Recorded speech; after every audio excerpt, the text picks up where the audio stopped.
So I've already talked about how to find, how to follow. Yesterday I was talking about, well, the last couple of days I've been talking about how to fulfill God's will. Once you know God's will and you start going in that direction, you're following God, I can guarantee you there's going to be opposition. And I talked about this on Monday, that all those who will live godly in Christ Jesus shall suffer persecution. And if you don't bump into the devil, it's because you're both headed into the same direction.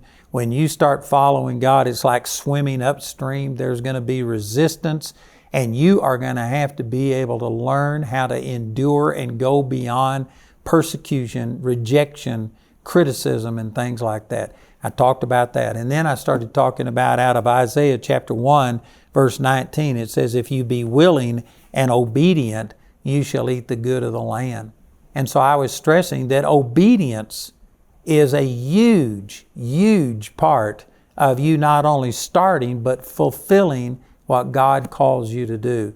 And along the way, there are going to be multiple opportunities for you to take an exit ramp, for you to not follow God and disobey what He's saying, and for you to lean under your own understanding. And if you do that, you won't reach the destination that God had for you. You are going to have to learn how to be obedient. Let me use as an example of this Elijah. Over in 1 Kings chapter 17 and in verse 1, it says, and Elijah the Tishbite, who was of the inhabitants of Gilead, said unto Ahab, as the Lord God of Israel liveth, before whom I stand, there shall not be dew nor rain these years, but according to my word. You know, there's a lot in this. I've actually taught over an hour on this one verse. I'm not going to go into all of that, but let me just say, you've got to understand some of the history in order to get the impact of what's being done. Ahab was the most ungodly king that Israel had ever had up until this time, and he and his wife Jezebel were killing all of the prophets of God. They had forbidden the worship of the God of Israel, and they had turned the whole nation into Baal worshipers. And they had 400 prophets of Baal and 450 prophets of the grove that they fed at their table every day. So that's 850 prophets of demon gods that they were sponsoring. It was state-sponsored religion, but they had forbidden the worship of the true and living God, the God of Israel. And so Elijah just comes on the scene, and I think this is so neat.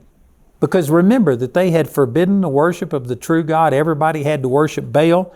And Elijah comes up and says, thus saith the Lord God of Israel.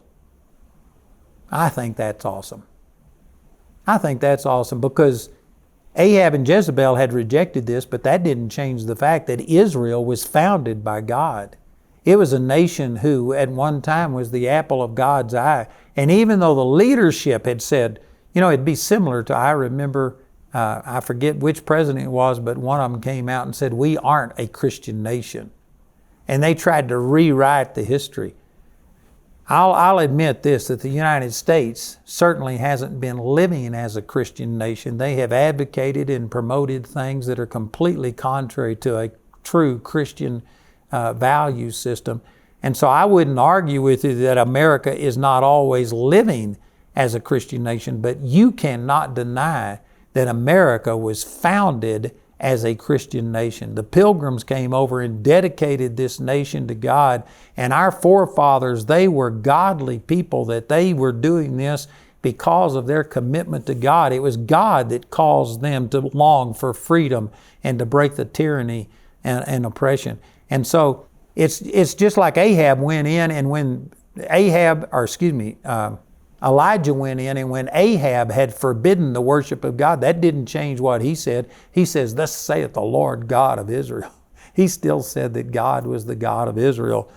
And he spoke these things when the person he was speaking to, the king, was putting to death anybody who was a true prophet of God. He put his life on the line.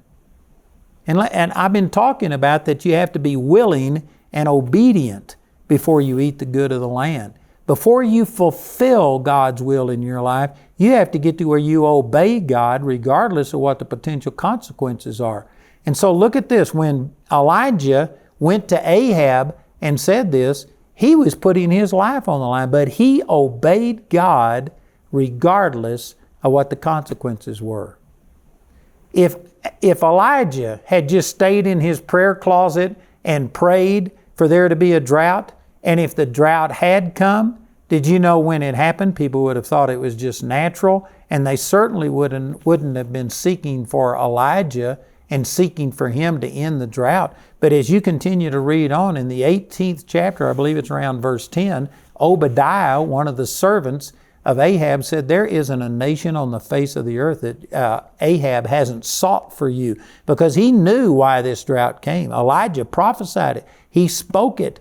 And when it came to pass, Ahab knew who had caused it, and he sought for Elijah. And when Elijah appeared in the 18th chapter of 1 Kings, he told the king, you assemble all the prophets of Baal and the prophets of the grove, and you assemble the people. And he was giving the king instruction. You know why? Because he had acted on what God told him. Again, if God had spoken this to him and he had just stayed in his prayer closet and prayed, then 3.5 years later, if he would have showed up and he said, I prayed for this, people would have thought, well, anybody can say that. If he hadn't have obeyed God, he wouldn't have had the influence that he did. So obedience is part of it. God spoke to Elijah, but if Elijah hadn't have obeyed God and put his life on the line and in jeopardy, he wouldn't have had the influence that he had. And here's another great truth. In verse 2, this is 1 Kings 17:2, and the word of the Lord came unto him, saying, get thee hence, and turn thee eastward, and hide thyself. The word hide implies that Ahab would seek to kill him, would come against him. His life was in danger, and God knew it. And so God said, hide yourself by the brook Cherith that is before Jordan. But here's something you need to learn. He had to obey the first word that God gave him before God gave him the second word about where he should go to hide himself and how God would provide for his needs. Boy, this is huge. And we're talking about how to find, follow, and fulfill. I'm emphasizing the fulfill part. Did you know you are not going to fulfill God's will for your life if you don't learn to obey God step by step? There's a lot of people. I have people that feel like they're supposed to come to 𝗪𝗪 Bible College. And as I travel, I've had people come up and say, God told me to come to 𝗪𝗪 Bible College, but, and then they tell me about some problem in their life. They don't have enough money. They've got family that's resisting it. What about their job? It's only so many years until retirement. I've had people before say that I've got 2 dogs. How could I come to school? Did you know we've got students that have dogs? I had one guy tell me one time, he says, I live under a bridge. How can I come to Bible college? I said, we got bridges in Colorado. Come out here and live under a bridge. It's just amazing. But see, people will say, all right, God, I know you told me to do something. Like in this instance, I know you told me to go to 𝗪𝗪 Bible College, but you provide the finances, you sell my house, you get me a new job, you get me a place to live, you do this, this, and this, and you do all of these things, and then I'll obey you. That's not what Elijah did. Elijah obeyed God, put his life in jeopardy by going to a man who was killing anybody who claimed to be a prophet of the Lord, and he just gave a prophecy without knowing what the results was going to be. He didn't get this second word about God protecting him and providing for him until he had acted on the first one. And see, there's some people that God will tell them to do something like come to Bible college, but they're going to wait until they get where they live, what kind of job they're going to have, what kind of house they're going to have, how do I get my car fixed, how do I deal with my animals, and they want all of these things worked out before they're going to obey God. God is not going to show you step 2 through 10 until you act on step 1.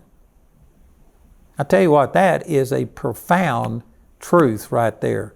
And this has stopped untold number of people from fulfilling what God told them to do. They knew God told them to do it. They maybe even start in that direction, but they're wanting God to just solve all of the potential problems that could come before they step out. That's not how it happens. Did you know what? God has never had me just have $1 billion in the bank so that I don't have to trust Him. He will tell me to do something. Like right now, we're in a building program that could cost as much as $1 billion.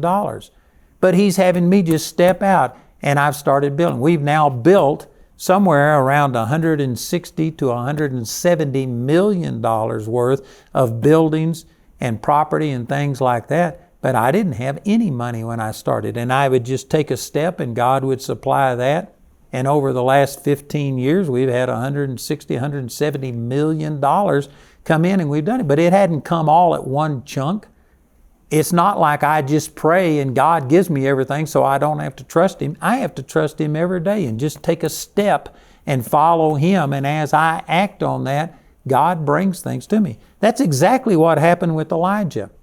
Elijah had a word from God, and he went and spoke that word without knowing exactly what the results of it was going to be. I'm sure that he figured that God was going to somehow or another protect him, but he didn't know the details. He just acted on what God told him, and then God gave him the second word after he had fulfilled the first word. What this means to you is that if God has put something in your heart, you've got to move in that direction. Don't wait until every potential for failure, every way that this thing could go sideways is dealt with. You get a word from God, you start moving in that direction. If you aren't sure, you move slowly, but you start taking steps in that direction. Andrew will be right back after these messages. Your gifts to Andrew Wommack are an eternal investment, and they are multiplied through the graduates of Charis Bible College. Graduates like Julie in the Congo, Volodya in Russia, Craig and Kim in Vietnam, and many more. Thank you, friends and partners, for joining Andrew in this end-time harvest. These are your treasures in heaven. And now, here's Andrew. You know, I've got offices all around the world, and when I started our UK office, that was back in 89, I believe it was, or 90 is when we started. My board over there, they just fought me and fought me and fought me on nearly everything. One time I actually was over there holding a meeting. I went and saw this facility that we were going to buy. We put pictures of it up. We showed the people we're in the process of getting this thing and asked them to give towards it and all of that. And then when I left and came back to America, I found out that the director of my Bible college over there, he says, I don't care what Andrew says, I'm not going to do that. And they just fought me. Why? Because we didn't have the money already in the bank to pay for everything. They weren't going to take a step towards it. They were going to wait until everything was provided. And when I confronted them on this, they said, we have a fiduciary responsibility that we will not do anything unless there is no chance of it failing. I can't even imagine that. I can't relate to that. And that may not be the way that all people in the UK were, but that's the way that my board was, that unless they could eliminate all possibilities of failure, they wouldn't take a step of faith at all. That's no faith involved in that when there's no risk involved.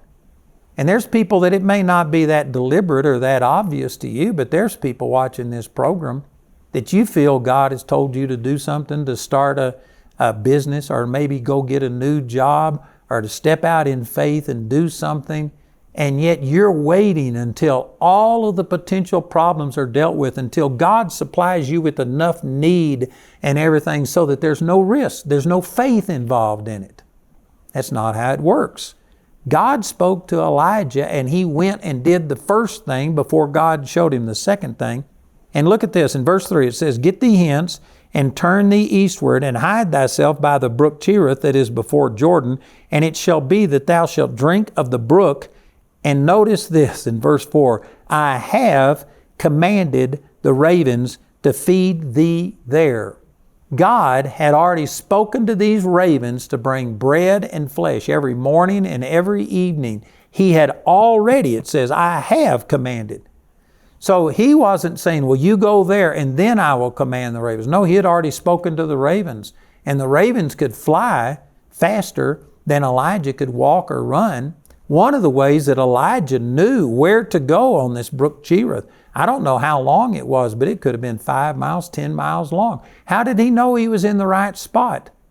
Because when he got there, the provision was there where God told him to go. The ravens were already there. That's how he knew. But notice, God commanded the ravens to send Elijah's supply to where he told him to go, not to where he was. Man, I pray that you are getting this. This is one of the most awesome things that I've learned, is that God doesn't send my provision to where I am and then I will go and do what God told me to do. No, He sends my provision to where He told me to go and what He told me to do. And it's only when I get there that God's provision is going to be manifest.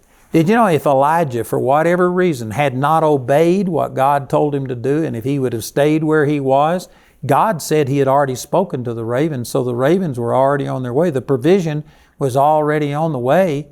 But if he would have stayed where he was, he could have died of starvation. And people would have thought, well, that's not fair. Here he obeyed God, and yet God didn't provide for him. That's never the case. God always provides for us. But you may not see that provision if you stay where you are instead of going there where God told you to be. It's like in American football, the quarterback doesn't throw the ball to where the receiver is at that moment. He throws the ball to where the receiver is going. He leads the receiver and throws it out in front of them to there where he's supposed to be. And it's the same thing. God doesn't send His provision to you. Again, I've had so many people say to me, well, I'll go do what God tells me to do if He just gives me the money to do it. No, the money isn't here. The money is there. You have to go and do what God told you to do. And people say, well, how do I do it without money? Well, you just take whatever you've got and you don't do something that's stupid. You don't spend money that you don't have, but you spend whatever you can to move you in that direction.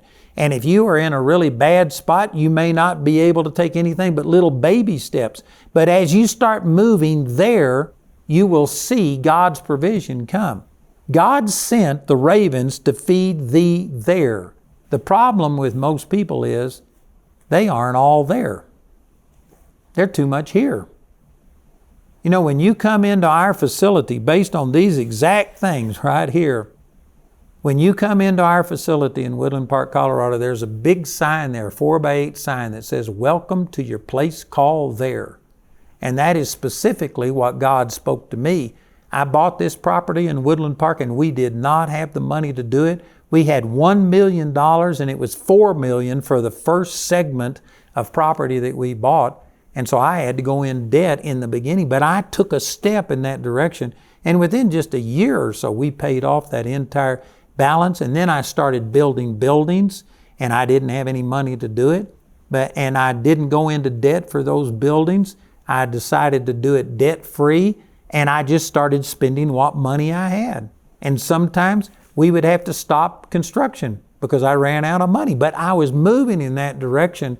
And we now have, like I said, about $160-70 million worth of assets. And it all came just like this right here, that I started moving and doing what God told me to do. And as I went there, God's supply was there. If you are going to fulfill God's will for your life, you have to first of all find out what it is. You have to learn how to start hearing the voice of God. You have to start following Him. And then when God shows you His direction, you have to obey and you have to go there. You have to do, even when it looks like it's impossible for you to do it. You just do what you can do in the natural, and God will place His super on your natural, and you will see the supernatural power of God come into manifestation. You know, not long ago, I taught a series right here on television about God puts His super on your natural to produce the supernatural. And I showed you all kinds of examples, like when Jesus told Peter to go throw a hook into the water, catch the first fish, and there will be a coin in his mouth, and take that coin and go pay your taxes and my taxes. Even though God had provided all of these things supernaturally, if Peter hadn't have thrown the hook in the water, even though the fish had the coin in his mouth, the fish was there waiting. He didn't have the fish just jump out of the water or spit the coin at him. He had to do something in the natural. He had to believe God. You know, it sounded crazy. How can you go and just catch a fish and take your tax money out of the fish's mouth? I don't know of any other instance in history where something like that has ever happened. In the natural, it made no sense. For Peter to go and throw a hook in the water, it was because he was taking a step of faith. He was obeying God, even though in the natural it made no sense. And if he hadn't have done in the natural what he could have done, then God wouldn't have placed His super upon His natural, and they wouldn't have seen this supernatural results. It's the same thing with you and me. Every time God shows you His will and points you in the right direction and you start following Him, there is going to be something that it is going to take you obeying and doing something by faith. If there's no faith involved, it doesn't please God. Hebrews chapter 11 verse 6 says, without faith, it's impossible to please Him. For those that come to Him must believe that He is, and that He is a rewarder of them who diligently seek Him. Faith is what pleases God. God is going to ask you to do things, and He may show you the end result, show you what His will is, and you start moving. But there's going to be steps of faith. If you wait until there's no faith involved and you're just sitting there, God, I'll do it, but you just take it so that there is no faith involved. You just make it so that there's no chance of failure. There's no risk involved. I'm going to wait until there is no chance that this thing could backfire on me. You'll miss God every time. You are going to have to take a step of faith in order to fulfill God's will. So again, I've got a lot more to say about this. This coming Friday is going to be my last day to make this offer over our television program. So I encourage you to please go to the effort of requesting this. This is a 285-page book, and it's powerful.